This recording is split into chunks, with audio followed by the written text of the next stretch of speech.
কিছুদিন আগে আমরা দেখতে পেয়েছি আহমেদাবাদের বিমান দুর্ঘটনা, এবং সেই বিমান দুর্ঘটনা শুধু ভারত নয় পুরো বিশ্বকে কাঁপিয়ে দিয়েছে, কারণ একসাথে অনেকগুলো মানুষের প্রাণ চলে গেছে। আর তারই পর উঠে আসছে একটা বড় বিষয়, যে কাকে বাঁচানোর চেষ্টা চলছে। রিপোর্টে এমনই কিছু বিষয় আসছে যে কাকে বাঁচানোর চেষ্টা চলছে। ভয়ঙ্কর তথ্য আপনাদের সামনে আমি এখন রাখতে চলেছি। দেখুন, এই চ্যানেলে আমরা কিন্তু অথেন্টিক নিউজ আপনাদের সামনে তুলে নিয়ে আসি এবং সেটাকে নিয়ে আমরা অ্যানালাইসিস করি। একটা জিনিস খুব ভালোভাবে দেখতে পাচ্ছেন, দ্য টাইম অফ ইন্ডিয়া একটা বড় আর্টিকেল এসেছে।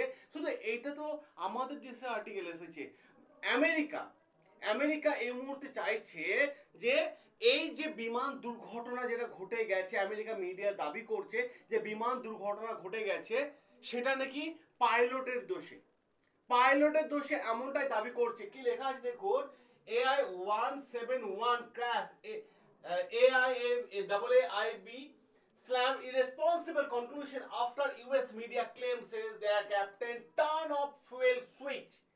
পুরো ক্যাপ্টেনকে দায়ী করে দিল, মানে আমেরিকা মিডিয়া পুরো ক্যাপ্টেনকে দায়ী করে দিল। তারা কোনো দোষই নিতে চাইলো না, কারণ একটা রিপোর্ট সামনে এসেছে। একটা রিপোর্ট আমরা দেখি AIB থেকে একটা রিপোর্ট এসেছে। সেটা জাস্ট একটা প্রাথমিক রিপোর্ট এসেছে, একটা জাস্ট প্রাথমিক রিপোর্ট। সেই রিপোর্টে এমন কিছু বলা হয়নি, কিন্তু সেই রিপোর্ট দেখুন, যখন একটা প্লেন অ্যাক্সিডেন্ট হয় না, তখন তার ইনভেস্টিগেশন একটা লং টাইম ধরে চলে। কিন্তু আমাদের ভারতে কি হয়েছে, এআইবি একটা ইনভেস্টিগেশন করেছে, তারপর প্রাথমিক রিপোর্ট দিয়েছে। সেই রিপোর্টে কোথাও এমন কিছু লেখা নেই। তাহলে ব্রিটেন মিডিয়া, আমেরিকান মিডিয়া কাকে আটকানোর চেষ্টা চলছে, কাকে বাঁচানোর চেষ্টা চলছে, তথ্য কি সামনে আসতে দিচ্ছে না কেন?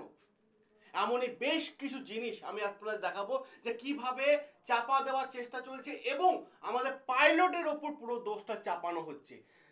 দেখুন, সবার প্রথমে আমি আপনাদের যে জিনিসটা বোঝাই, যে আহমেদাবাদ যে বিমান দুর্ঘটনাটা হয়েছিল, সেটা আহমেদাবাদ থেকে যাচ্ছিল কোথায়, যাচ্ছিল লন্ডনে। একটা লং সফর করতে যাচ্ছিল এই বিমানটা, লং সফর। তো এখানে কিন্তু হয়েছে দুর্ঘটনা, জাস্ট মানে বিমানটা ওঠার কয়েক সেকেন্ডের মধ্যে ক্র্যাশ করে গেছে, কিন্তু ক্র্যাশ করে গেছে। ঠিক আছে, অল ইন্ডিয়া 171 বোয়িং 7878। ঠিক আছে, তো এই মানে বিমানটা, যেটা ঘটনাটা ঘটেছে 12ই জুন 2025। এবার প্রশ্ন হচ্ছে, সে প্রাথমিক রিপোর্টে কি এসেছে। আমি আপনাদের প্রত্যেকটা বিষয় A to Z পয়েন্ট ধরে ধরে দেখাবো। দেখেন বিষয়টা হচ্ছে, এই জাহাজে টোটাল ছিল কতজন, 241 জন। এবং যেহেতু একটা মেডিকেল মানে হোস্টেলে আঘাত মেরেছে, সেখানে টোটাল মিলিয়ে 260 জন কিন্তু নিহত হয়েছে, মাত্র একজন কিন্তু বেঁচে গেছে। মানে আমি যেটা বলছিলাম আপনাদেরকে, যে বিমানটা ওঠার সঙ্গে সঙ্গে কয়েক সেকেন্ডের মধ্যে কিন্তু ক্র্যাশ করে গেছে। এতে অনেকগুলো তথ্য আসতে পারে যে কি হয়েছে না হয়েছে, কিন্তু ককপিট ভয়েসে যে তথ্যটা সবার প্রথমে এসেছে, সেই তথ্যটা আমি আপনাদের দেখাই। ঠিক আছে, সেই তথ্যটা আমি আগে আপনাদের দেখাবো, এবং সেই তথ্য যাওয়ার আগে সেই তথ্য কে কালেক্ট করেছে এবং কি ইনভেস্টিগেশনে এসেছে সেটা আমি দেখাই আপনাদের। সবার প্রথমে আপনাদের সঙ্গে এই একটা ওয়ার্ডে পরিচয় করে দিই, AAIB কি, এয়ারক্রাফট অ্যাক্সিডেন্ট ইনভেস্টিগেশন। ঠিক আছে, তো এরা কি করে থাকে, এরা ভারতের যদি কোনো বিমান অ্যাক্সিডেন্ট হয় তার ইনভেস্টিগেশন নিয়ে কিন্তু চর্চা করে থাকে, পুরো বিষয়টা আলোচনা করে থাকে। এরা গত পরশুদিন একটা রিপোর্ট পেশ করে পরিষ্কারভাবে বলা হয়েছে যে 15 পাতা একটা রিপোর্ট এসেছে। সেই রিপোর্টে বলা হয়েছে যে হঠাৎ করে ইঞ্জিনে জ্বালানি মানে মানে ইঞ্জিনে জ্বালানি সরবরাহ বন্ধ হয়ে যায়, যার ফলে বিমানটা কিন্তু ক্র্যাশ করে যায়। যেহেতু ইঞ্জিন চলছে, ইঞ্জিন গেলে উপরের দিকে উঠে নিয়ে যাবে, কিন্তু ইঞ্জিন যেহেতু বন্ধ আবার নিচের দিকে নেমে আসবে, সেই জন্য কিন্তু অ্যাক্সিডেন্ট হয়েছে, এরকম একটা তথ্য দেওয়া হয়েছে। কারণ জ্বালানি কেটে গেছে। তাহলে এর দায় কার? এখান থেকে আবার একটা জিনিস প্রমাণিত হয়েছে, যেহেতু বিমানটা দুটো সংস্থা বিমান বানায়, ঠিক আছে, একটা বোয়িং আর একটা এয়ারবাস। ঠিক আছে, তো বোয়িং কিন্তু এটা আলোচনা চলছে, তদন্ত করছে, এবং জিই যেটা ইঞ্জিন তৈরি করে থাকে, বোয়িং এর যে ইঞ্জিন তৈরি থাকে জিই কোম্পানি, সেও কিন্তু তদন্ত চালিয়ে যাচ্ছে যে বিষয়টা কি ঘটেছে। দেখুন খুব ভালোভাবে, এখানে এটা হচ্ছে বিমানের দুটো ইঞ্জিনের তেল সরবরাহ পয়েন্ট, যেটা মানে পাইলট নিজে বসে কন্ট্রোল করে থাকে, ঠিক আছে, দুটো ইঞ্জিনে। এটা 1 নাম্বার, এটা হচ্ছে 2 নাম্বার। দেখুন খুব ভালোভাবে, দেখুন খুব ভালোভাবে এখানে বোঝা যাচ্ছে যে দুটো ইঞ্জিনের কিন্তু সুইচ, ঠিক আছে, যে সুইচগুলো কিন্তু নিচের দিকে নেমে আছে দুটো ইঞ্জিনে, হঠাৎ করে একটা নয়, রান করার সাথে সাথে কিন্তু কাট অফ হয়ে গেছে দুটো ইঞ্জিনের সুইচ, একটা নয় দুটো ইঞ্জিনের সুইচে কিন্তু কাট অফ হয়ে গেছে। আর এইটাই হচ্ছে বড় প্রশ্ন, আর এইটাতে কিন্তু তদন্ত চলছে, এইটাই কিন্তু প্রাথমিক রিপোর্টে এসেছে। কিন্তু আমেরিকান মিডিয়া কিভাবে এই নিউজটাকে পুরো মানে ঘুরিয়ে দিতে চাইছে, তাহলে কি বোয়িংকে কি আটকানোর চেষ্টা করছে, কাকে বাঁচানোর চেষ্টা করছে, সত্য কেন সামনে আসছে না, কেন হঠাৎ করে এআইবি রিপোর্টটাকে উল্টো দিকে নিয়ে গিয়ে মানে আমেরিকা মিডিয়া এখন কেন দাবি করছে। আপনি যদি দেখেন খুব ভালোভাবে বিবিসি, বিএসজি, প্রত্যেকটা মিডিয়া কিন্তু এরকমই ক্লেম করছে যে পাইলটের দোষ। দেখুন একটা ভালো হবে, এয়ার ইন্ডিয়া 171 এর মানে পাইলট কে ছিলেন, ছিলেন 56 বছর বয়সে সুমিত সরওয়াল, ঠিক আছে। ইনার এক্সপিরিয়েন্স দেখুন, 56 বছর বয়সে এক্সপিরিয়েন্স দেখুন, 15,638 ঘন্টা ফ্লাইট চালানোর এক্সপিরিয়েন্স আছে, 15,638 ঘন্টা।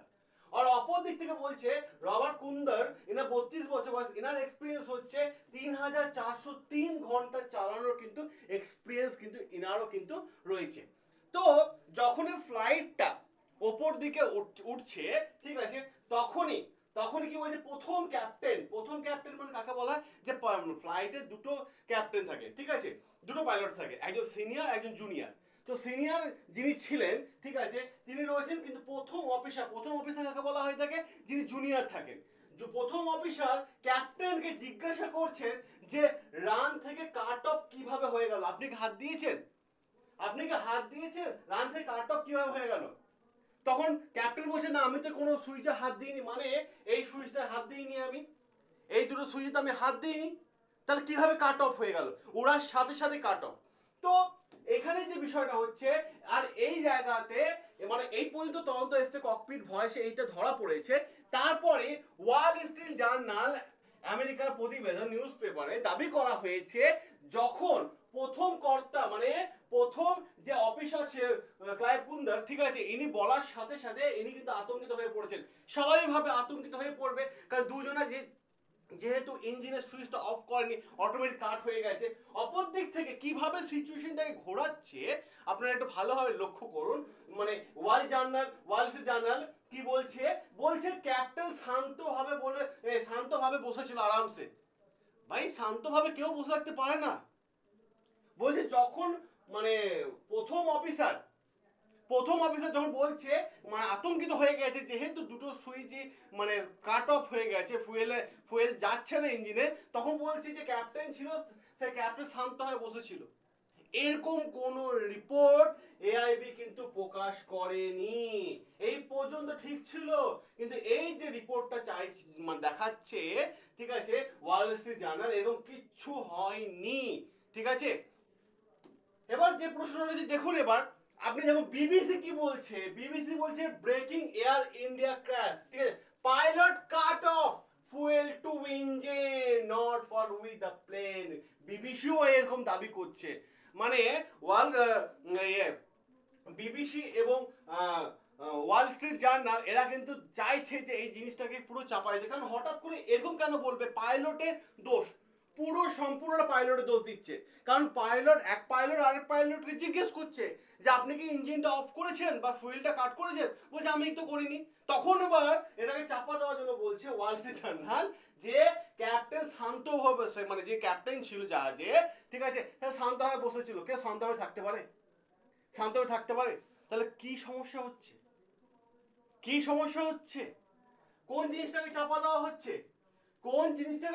হচ্ছে? তাই এআইবি কি করেছে, ঠিক আছে, যে মানে সমালোচনা চলছে এখন, মানে আমেরিকা মিডিয়াগুলো যে সমালোচনা চলছে, তিনি বলছেন এটা দায়িত্ব জ্ঞানহীন মানে কথাবার্তা। সত্যি দায়িত্ব জ্ঞানহীন আমারই মনে হচ্ছে। কারণটা কি, যে ক্যাপ্টেনের দোষ দেওয়া হচ্ছে, যেহেতু এখন পূর্ণ তদন্ত এখনো রিপোর্ট আসেনি, একটা বেসিক রিপোর্ট এসেছে এবং সেই রিপোর্টে বলা হয়েছে যে দুটো ইঞ্জিন ফ্লাইট ওড়ার সাথে সাথে দুটো ইঞ্জিনে ফুয়েল কাট হয়ে গেছে। ফুয়েল কাট হয়ে গেছে। তাহলে কেমন দায়িত্ব জ্ঞানহীন টাইপের কথাবার্তা বলছে ওদের পেপারগুলো, বিবিসিও মতো আর ইয়ে ওয়াল স্ট্রিট জার্নালের মতো কেন বলছে এই কথাগুলো? ঠিক আছে। আর এই জন্য এআইবি জিভিজি যুগান্তর ইনি একটা গণমাধ্যমকে একটা বার্তা দিতে চেয়েছেন যে এখনো পূর্ণ তদন্ত কিন্তু আসেনি, একটু ওয়েট করে যান, পূর্ণ তদন্তের রিপোর্ট কিন্তু আসবে। আর এই দেখুন একটা জিনিস খুব ভালো হবে, ঠিক আছে, এএলপিএ, ঠিক আছে, airline airport association of India, ইনিও বলছে যে ভাই তথ্য ভিত্তিক ছাড়া কিভাবে এই ধরনের নিউজগুলো মার্কেটে ছড়াচ্ছে। এখনো তো পূর্ণ তদন্ত আসেনি, এও কিন্তু বিষয়টাকে সাপোর্ট করেছে আমাদের সাথে, ঠিক আছে। আর সাথে সাথে আইএফএএলএফপি, ঠিক আছে, international federation of airline pilot association, এরাও বলছে যেহেতু পূর্ণ সিদ্ধান্ত এখন আসেনি, সবাই একই কথা, কিন্তু মাঝখান থেকে দাবি করা হচ্ছে এরকম একটা দাবি, ঠিক আছে, যে এটা পাইলটেরই দোষ, মানে পুরো পাইলটকে কিন্তু দোষীরূপ করা হচ্ছে যেহেতু এখন পূর্ণ তদন্ত ছাড়া। তাহলে কাকে চাপানো হচ্ছে? আমার প্রশ্নটা এটাই, তাহলে কাকে বলা হচ্ছে, কাকে বলা হচ্ছে, কোন বিষয়ে চাপা দেওয়া হচ্ছে? কারণটা কি? ফ্লাইটটা কে বানিয়েছিল? বোয়িং। ইঞ্জিন কে বানিয়েছিল? জি। এরাও পূর্ণ তদন্ত করছে, যে মাঝখান থেকে হঠাৎ করে এরকম একটা নিউজ শুরু করে দিল, এসব আমরা নিউজও দেখতে পাচ্ছি, ঠিক আছে, এসব নিউজগুলো এরা শুরু করে দিয়েছে। কাকে চাপানো দেওয়া হচ্ছে? এইটা কিন্তু বড় একটা আর্টিকেল কিন্তু চারিদিকে ছড়িয়ে পড়েছে। এরপর যাই তো রিপোর্ট আসুক না কেন, প্রকাশ হোক না কেন, আমরা সবার প্রথম আপনাদের সামনে তুলে ধরবো। সকলে সাবস্ক্রাইব করে নিন বাংলার জ্ঞান হাব। বাংলার জ্ঞান হাব সবসময় আপনাদের সঠিক আর্টিকেলের মাধ্যমে নিউজ অ্যানালাইসিস করে থাকে। সকলে ভালো থাকবেন, সুস্থ থাকবেন। অবশ্যই আপনি আপনার নিজস্ব মতামত নিজে কমেন্ট বক্সে জানাবেন। দেখা হবে পরের এপিসোডে।